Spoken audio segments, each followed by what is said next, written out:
What's up, financial Zen masters? There is one way and one way only to legally stiff arm the IRS. Literally, you stiff the IRS. They don't get a single solitary penny of money that you earn. There's only one way to do that. I'll tell you how in this episode of the Financial Zen Channel. The big question is, how do you, a super successful working professional with kids at home and a mortgage to pay, how do you quit the 9 to 5 within the next 10 years so you can go pursue your passions while still providing for your family? That requires a high level of financial zen, and that is those types of questions are the types of questions that we answer on the Financial Zen Channel. I'm your host, Rick Valenzi. Cheers from beyond. I don't know. Okay, so one way to legally stiff the IRS, and man, this thing feels good because you're just like, no, stay away. You can't have it. Sorry, buddy. And that is a health savings account. If you've read my stuff or if you work with us, you've heard me say this a bazillion times, a health savings account. Okay, so real quick, what is a health savings account? A health savings account is the type of account that you can open if you enroll in a high deductible health plan at work or through Obamacare or through the ACA. What is a high deductible health plan? Basically, it's a plan, right? A deductible is how much you pay out of pocket before the insurance kicks in, right? So a high deductible plan means that you're going to pay more out of pocket when you need the doctor, when you got to go get things done, before the insurance kicks in. Now, in order to sort of make that feel better, you're allowed to open a health savings account.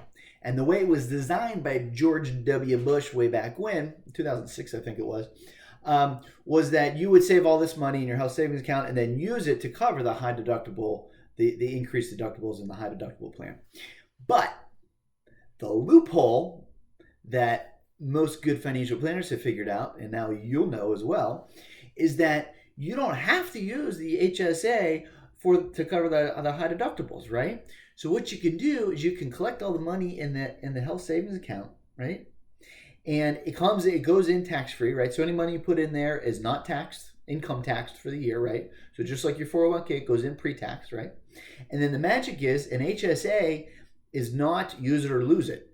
So even if you can save the money in there. You don't have to use it in the year that you contribute to it like you do flexible spending account, which is very confusing. Flexible spending account, FSA, that is a use it or lose it type of account. Totally different than an HSA, but obviously one letter off, very confusing. So a health savings account is not use it or lose it. You collect all the money, all this pre-tax money in there. Then the second trick is you can invest that money. Fidelity in particular offers HSAs. It's the only real brokerage company that offers them. And you can invest in anything that you want within that Fidelity HSA, and they have no account minimum. So run, don't walk to open your Fidelity HSA if you have an HSA and put it into there. So you can invest tax-free, right? So you don't pay capital gains. You don't get taxed on the dividends that you get paid out along the way. And then the super sauce, magic sauce is you leave it in there, you invest it you put it in tax-free, invest it tax-free, and then you just sit on it and keep collecting it year over year over year over year over year. And then when you turn 65, many years from now, you can use the money that you've collected and grown in this HSA completely tax-free and then use it for your Medicare premiums, which you will have Medicare premiums. We'll cross that bridge many years from now. But right this year costs $150, $155 maybe a month. So you can use all that HSA money to fund your Medicare premiums. And here's the magic. If you take the money out of the HSA to pay for medical costs, qualified medical costs, then it comes out tax-free. So it goes in tax-free, it grows tax-free, it comes out tax-free as long as you use it for medical stuff. And guess what? Your Medicare premiums, your Part B premiums, are a qualified medical expense. Boom, and it's an expense you're guaranteed to have in retirement. Magic stuff, right? Magic stuff. Now, you're probably saying to yourself, yeah, Rick, but I still got to pay a high deductible, right? I still got to pay more out of pocket along the way. Is that still going to be a better deal? Now, I'm not going to kill you with math on this because it's hard to follow without a whiteboard and some serious focus. But trust me when I tell you, there are limitations put on the high deductible plans for how much you can pay out of pocket, like legal requirements on how they structure these things and how much you can contribute to the HSA.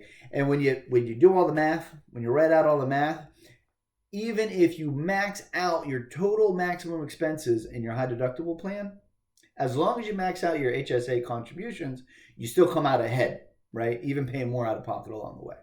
So there's other things to consider. Talk to your financial planner, blah, blah, blah. Or give us a call, right? We help with this.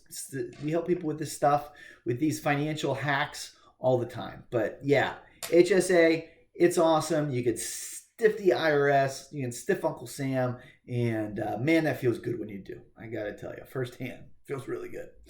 All right, hit subscribe below if you have found this useful and helpful and all that other stuff and you want more things like this. And stay tuned tomorrow. See you then.